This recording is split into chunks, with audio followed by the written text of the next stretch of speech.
This call is now being recorded. Yes, welcome to Electric Circuits Lab. In today's class, we are going to discuss uh, verification of Ohm's law. It's the very first experiment.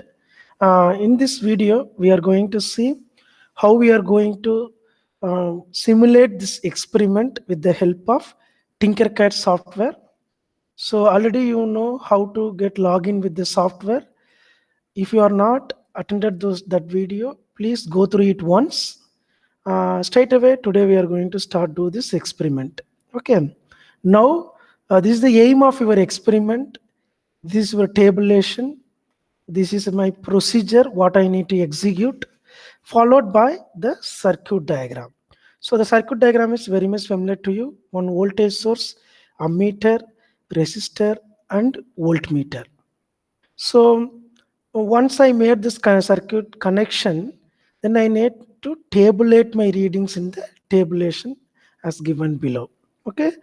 Then once you obtain the readings, you have to plot the graph. From the graph, you need to find the slope of the graph. Then if you take a reciprocal of the slope, you will get the unknown resistor value. Okay. Now we are going to do the simulation with the help of the Tinkercad software.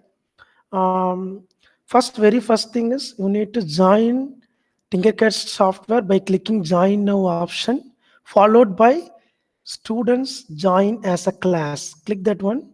Then you need to type the class code given by the particular faculty. So now I am going to type the class code, then click go to my class, then join with nickname. So my nickname is KC1272. Then click that's me. That's all regarding the sign in option.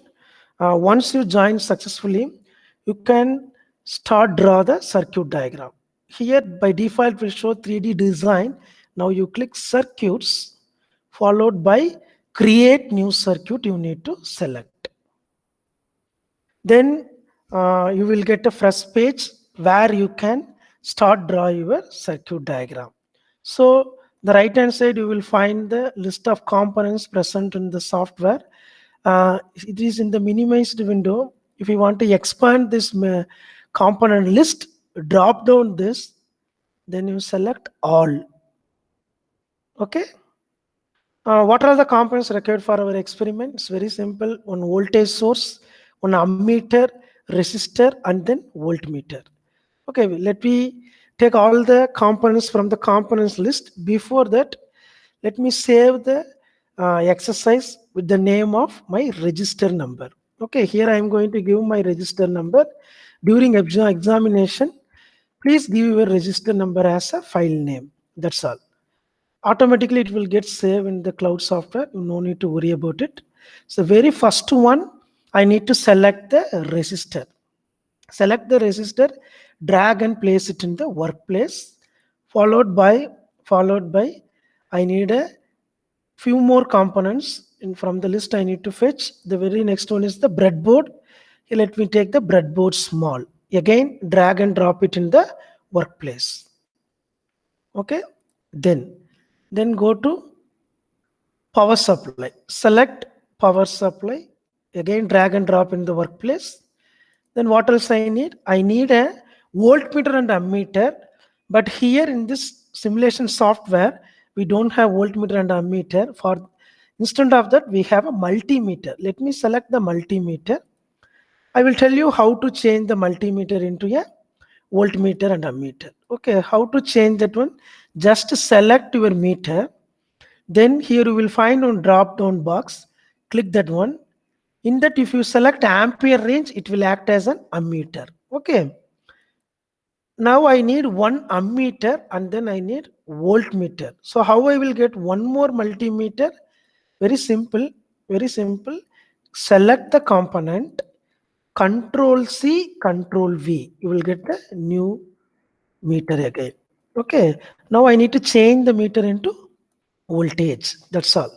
So far we have selected the components successfully. Now we are start giving the connections. Okay, how to start the wiring? Very first thing, I am going to power the breadboard. Simply click in the positive terminal. Then you will find the connecting wire. Now I am going to move the connecting wire to the right hand side. So again, here is the junction point where I am going to turn. So once you left click, then you will find the turning point. Okay, now I am going to connect it here. Then immediately give the color for that. Here you can give multiple colors. In that I am going to select red color since it is a positive wire. Then again go to negative terminal, again drag the wire down, then move right, then click in the breadboard in the negative terminal. Okay, this is positive and negative portion of my breadboard. So bottom line is the positive, top line is the negative. Now I'm going to change the color into black. That's all. So successfully we have powered the breadboard. So now what I'm going to do, I'm going to start do the wiring as per the circuit diagram. First from the positive terminal of the battery to positive terminal of the ammeter, then ammeter negative to one end of the resistor, then resistor another end to negative terminal of the power supply. Let me give the connection first. Let me take the ammeter first. Find the positive terminal. This is my positive terminal. This is my positive terminal. Take the wire, connecting wire from the positive terminal and straight away connect it to the positive terminal of our power source. Okay. Then change the color of the wire. Then change the color of the wire into red color. That's all. So if you want to move the meter here and there, you can move it by selecting the meter. Then negative terminal of the ammeter, I need to connect it to the one end of the resistor. So what we will do, before that, let me bring the resistor to the breadboard. Now I have connected breadboard, resistor in the breadboard. Now I am going to connect the negative terminal of the ammeter to the one end of the resistor terminal. Okay. Again, I am going to give the wire as a red color. Is it okay? So positive to ammeter positive, then ammeter negative to one end of the resistor. The whole line, a vertical line, I can use it to connect with the resistor. Okay. Then another end of the resistor to the negative terminal of the source. That's all. So now we have successfully connected resistor and ammeter in series. In series combination we have connected. Then the last one, we need to connect the voltmeter across the resistor. Okay. Now I am going to bring the voltmeter nearby to my circuit. Then I am going to take the positive connecting wire. Then I am going to connect it to the one end of the resistor. That must be a current entering terminal. So this is the current entering terminal. This will be positive. So I have connected my voltmeter positive here. Then negative terminal, I am going to connect it in the other end of the resistor. That's all. So with this, whole connection is over. Now we need to start take the readings. How to start take the readings? Here you will find start simulation play button. If you click this, you will find voltmeter and ammeter readings. So by default, it will give the power supply will give 5 volt. But in Ohm's law, we need to plot the graph and we need to find the graph value of the resistor in that particular graph. For that, we need to select the origin value as a 0 as the first reading. Okay. If I give input voltage 0, the corresponding voltmeter and ammeter readings is 0. What I have to do, I need to tabulate those readings. Actually, by default, in our tabulation, we will have simulated and measured values. Here, since it is a simulation tool, we can't do it with the hardware. So we are going to strike out this column. Okay, this column we are going to strike. We are not going to take the readings with the hardware component. In your examination, you no need to write the measured column. Okay, only simulated you need to write. Okay, now we are going to take the reading one by one. The first one, serial number 1. What is the input voltage we gave? We gave the input voltage as how much? 0. The corresponding voltmeter and ammeter values are 0 and 0. Therefore, voltmeter value is 0. then ammeter value is also 0. In this way, I need to increase the input voltage in steps of 5, 5 up to 30 I need to take. How to increase into 5? Click the power supply. Then you will find this dialog box. There you need to set the input voltage as 5. Then simply enter. That's all. Now the corresponding voltmeter and ammeter readings are again 5, 5. Okay. Again I'm going back to the tabulation. There I'm going to write the second reading. Okay. Second reading 5 volt. The corresponding voltage value and the meter values are 5 volt and 5 milliampere. In this way, we need to take the voltage up to 30. Okay, the second reading I am going to set it as a 10. The corresponding values are 10 milliampere and 10 volt. 10 volt. Okay, then 10 volt. This is also 10. This is also 10. Okay, then I'm going to change the value into 15. Change the value into 15. That's all. So 15, the corresponding values are 15, 15, 15. This is also 15. This is also 15. Okay. Now, likewise, we need to start take the readings up to 30 volt. Let me skip the few more readings. Let me go with the last reading. What we need to take, it is a 30, 30. Okay. Again, you need to tabulate the reading here. So let me put it as some 7 or 8 values. Okay. The last value is 30. Okay. So that's all. The tabulation. Now we finished the experiment. We took the readings. Okay. Now what is our second task? Second task, after did the experiment, see if you take the values in steps of 5, this is the reading. Okay, so 5 means 5 volt, corresponding voltage is 5, ammeter reading is 5. Likewise, you need to take up to 30 volt. Then with this reading we need to plot the graph. Okay, how to plot the graph? We will, you need to take the normal graph sheet. Okay, you need to take the normal graph sheet. There you need to mark x and y axis values.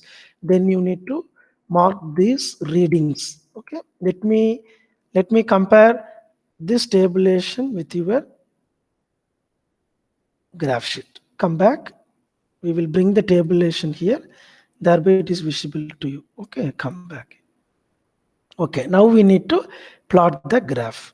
So to plot the graph, the first origin values, x-axis must be a voltage, then y-axis you need to mark the current value. Okay, the first coordinate value is what? So that means the voltage across the resistor, then current through the resistor, the first readings are 0, 0. For these two values only, we need to plot the graph. So this is y-axis quantity, this is x-axis quantity. Okay, the very first reading is 0, 0. We will mark it in the origin as 0, 0. Okay, then what about the second reading? Second reading is 5 volt and 5 milliampere. Where you will find the second point? Exactly here. So 5 volt and 5 milliampere. Okay, similarly for 10 volt I will get 10 volt and 10 milliampere. For 15 volt I will get 15 volt and 15 milliampere. For 20 volt I will get 20 volt and 20 milliampere. Then 25 volt. Then last one is this one. So after finding all the dots, I need to join the line with the straight line. Okay. Yes. After plotting this, we need to find the slope of the line. How to find the slope? The change in dI divided by change in VR. That means what? So I need to take small change in value in the y-axis, then corresponding to the x-axis, then corresponding to the y-axis, I need to take the ratio between the dI with the dVR, then I will get the slope value. So how to do it? So example, let me take a 15 as the first point, 15 as the point, mark the straight line. Then after some 5 volt, I am taking my second point. So I need to draw the line from the x-axis Once it touches the original graph, I need to stop. Then I need to mark the x-axis line. How I need to mark means wherever it touched with our original graph, from there I need to draw another x-axis parallel line. Okay. Then for the second point, similarly, I need to proceed the line parallel to my x-axis. Okay. Now we got in x-axis we got 2 points. In y-axis we got 2 points. So distance between these values is nothing but the change in dVr and di. So this distance is nothing but my change in dVr. Okay. Similarly, the distance between these 2 points is my change in current di. Okay, di. That's all. Once you mark this one, simply you can find the slope of the graph. Now I am going to substitute the value to get 1 by r value. So slope is equal to, what is di? Di here it is 20 minus 15. So that is nothing but 5 into 10 to the power minus 3 ampere. Since we took the readings in the milliampere scale, I'm going to mark it as a 5 into 10 to the power minus 3. Then the difference between 20 and 15, 20 minus 15 is simply 5. Okay, so what is the slope of the curve? So if I cancel 5, I will get it as a 1 into 10 to the power minus 3 ohm inverse or mho. Now the final thing is I need to find the resistor value from this. So now you substitute the slope value here, 1 divided by 1 into 10 to the power minus 3. So if I take reciprocal of this 1 divided by 1 into 10 to the power minus 3 will become 1 into 10 to the power 3. That's all. So this is my resistor value. 1 into 10 to the power 3 is nothing but 1 kilo ohm. 1 kilo ohm. So from this experiment, we found the unknown resistor value. How we found the unknown resistor value? First, we need to give the connection. Then we need to start do the experiment. From the experiment value, you need to tabulate the readings. From the tabulated reading, you need to plot the graph. From the graph, you need to find the slope value followed by resistor value. That's all. Thank you very much. If you have any doubt, please contact.